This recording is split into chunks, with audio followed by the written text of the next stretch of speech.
Assalamualaikum warahmatullahi wabarakatuh. Mahasiswa sekalian, ketemu lagi kita pada mata kuliah Konsensus Nasional. Hari ini akan kita bahas adalah mengenai Bhinneka Tunggal Ika. Seperti yang kita tahu bahwasannya Indonesia merupakan negara dengan berbagai macam suku, ras, dan agama. Agama yang dimiliki oleh Indonesia ada 6. Yang paling dominan itu adalah Islam, ada 87,18%. Lalu ada Protestan 6,96%, Katolik 2,91%, Hindu 1,69%, Buddha 0,72%, dan yang terakhir adalah Konghucu 0,5%. Indonesia sendiri terdapat banyak sekali ragam bahasa, sosial, kekayaan alam dengan tingkat biodiversitas dan hujan tropis tertinggi di dunia setelah Brasil, lalu flora dan fauna yang berbagai macam jenisnya. Hal yang khas atau unik dari Indonesia adalah yang pertama, musik dangdut merupakan ciri khas musik Melayu Indonesia. Tari-tarian, upacara adat, perkawinan, kelahiran, kematian, dan penguburan.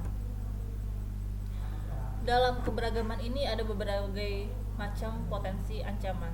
Yang pertama adalah konflik kepentingan, terutama politik. Yang kedua, perbedaan cara pandang hingga perbedaan pendapat. Yang ketiga, sektarian. Selanjutnya, perang ideologi, kapitalisme, liberalisme, komunisme, dan lain-lain. Yang selanjutnya kesenjangan sosial dan ekonomi. Lalu yang terakhir adalah teknologi dan komunikasi. Hal-hal tersebut yang sudah dijelaskan merupakan ancaman yang dapat menyebabkan perpecahan atau disintegrasi. Masalah yang bisa muncul adalah dengan berbagai macamnya suku akan ada konflik etnis yang muncul, perlakuan dan atau kebijakan diskriminatif, hubungan eksploitatif, bias atau perlakuan tidak adil yang tidak sengaja, prasangka atau stereotip negatif, kesalahpahaman, kekerasan fisik atau simbolik. Tidak bisa dihindari, tapi waspada. Artinya, Samuel Huntington bilang bahwa sebenarnya konflik antar peradaban di masa depan tidak lagi disebabkan oleh faktor ekonomi, politik, dan ideologi, tapi justru dipicu oleh suku, agama, ras, dan antar golongan atau biasa kita sebut SAR. Hal ini yang akan menjadi permasalahan baru lagi apabila kita tidak bisa mempertahankan persatuan dalam Bhinneka Tunggal Ika. Terbukti runtuhnya struktur politik negara-negara Eropa Timur pada akhir 80 awal 90-an. Terjadi perang etnik di kawasan Balkan, Yugoslavia pasca pemerintahan Joseph Broz Tito. Keragaman yang di satu sisi merupakan kekayaan dan kekuatan berbalik menjadi sumber perpecahan ketika leadership yang mengikatnya lengser. Ini salah satu contoh dari perpecahan yang terjadi di kita, adanya tawuran, adanya konflik etnis tadi.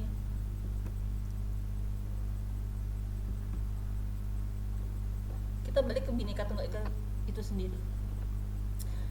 Kata Bhinneka berarti beraneka ragam atau berbeda-beda. Kata neka atau aneka dalam bahasa Sanskerta berarti macam.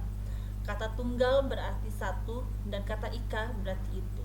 Jadi, Bhinneka Tunggal Ika bermakna meskipun berbeda-beda tetapi hakikatnya bangsa Indonesia tetap pada satu kesatuan. Sesanti atau semboyan Bhinneka Tunggal Ika diungkapkan pertama kali oleh Empu Tantular. Dalam semboyan tersebut terdapat dalam Kakawin Sutasoma yang berbunyi Bina Ika Tunggal Ika Tandharma Mangrawa, yang artinya berbeda-beda itu, satu itu, tak ada pengabdian yang mendua. Sejarah singkat. Kemudian semboyan Bhinneka Tunggal Ika Tandharma Mangrawa digunakan untuk mengantisipasi keanekaragaman agama yang dipeluk rakyat Majapahit, yang pada saat itu walaupun agama mereka berbeda, mereka tetap satu dalam pengabdian. Untuk apa sih Bhinneka Tunggal Ika bagi bangsa Indonesia? Semboyan Bhinneka Tunggal Ika itu sendiri bagi bangsa Indonesia merupakan dasar persatuan dan kesatuan Indonesia. Meskipun Indonesia berbeda suku, bangsa, kemudian kebudayaan, ras, dan antar golongan, keseluruhan keberagaman yang ada merupakan sebuah persatuan. Landasan hukum Bhinneka Tunggal Ika, landasan hukum artinya adalah aturan dasar bagi berlakunya sebuah ketentuan. Yang pertama, ada pada pasal 36A Undang-Undang 1945 yang berbunyi, lambang negara ialah Garuda Pancasila dengan semboyan Bhinneka Tunggal Ika. Ciri-ciri Bhinneka Tunggal Ika, yang pertama, adanya persamaan dan kewajiban bagi setiap warga negara. Lalu yang selanjutnya, tidak ada realisme, yaitu paham yang menganggap rasnya atau sukunya paling unggul. Lalu selanjutnya, tidak tumbuh dan berkembangnya sikap golongan sendiri dan membenci golongan lain atau perbedaan warna kulit. Yang keempat, tidak adanya sikap diskriminasi, yaitu membeda-bedakan manusia dalam kehidupan bermasyarakat, berbangsa, dan bernegara. Yang terakhir, terbinanya sikap saling menghormati antar warga masyarakat. Apa sih pentingnya semboyan Bhinneka Tunggal Ika? Bhinneka Tunggal Ika merupakan semboyan negara Indonesia sebagai dasar untuk mewujudkan persatuan dan kesatuan Indonesia, di mana kita haruslah dapat menerapkan dalam kehidupan sehari-hari, yaitu saling menghargai antara masyarakat yang satu dengan yang lain tanpa memandang suku, bangsa, agama, bahasa, adat istiadat, warna kulit, dan lain-lain.